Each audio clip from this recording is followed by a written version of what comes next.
Най-богатия човек на света. Алкохол сте пили? Конечно. Естествено. Снимай. Може да не пил. Вие се гордеете с руския си произход и употребата и злоупотребата с алкохол. Да не ме фанат, данъчните към... Е така. Какъв алкохол употребявате? Единствена водка. Ти как се ебаваш? Браво, браво, господине. Много добър пример давате на малките деца и на подрастващото поколение. Надявам се повече да не виждаме по гръб и по очи на земята. Легам. Ама не е редно така. Знаеш ли колко хора се мъчиха да му отрепат, да му убият? Включително и президента Путин, предполагам. Не се получи. Няма как се получи, така са спиртосали. Никога не съм бил ония, който се опитва да бие.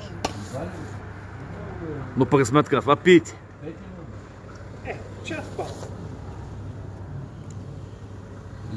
Товарищ Сергей. Никога. Днес ще продължите ли с употребата на алкохол? Никога не съм ударил човек. Без той преди това да му удари. Точно така.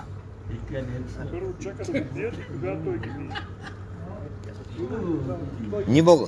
Че ме заболяха. Поздрави от Слънчевия Гагарин. Едни пият, други събират слънце като на слънчев бряг. Господине, злоупотребата на алкохол не води до нищо хубаво. Смятате ли, че дадете добър пример на подрастващото поколение?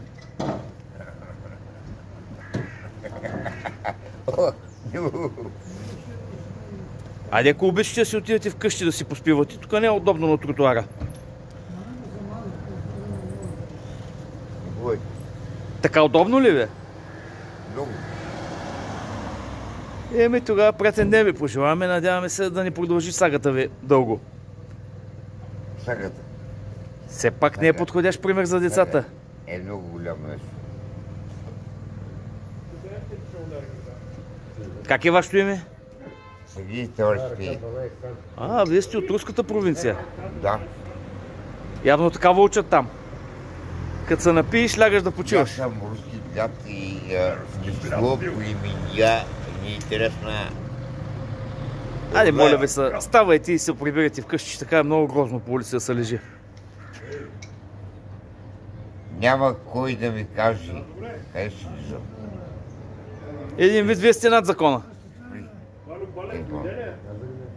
Няма такъв. Какво е вашето послание към... Няма такъв, който се ми каже и се разобри. Тук може, тук не може. Айде, оставяме да почиват и после пак ще го проследим. На здраве! И с това... Господин Сергей!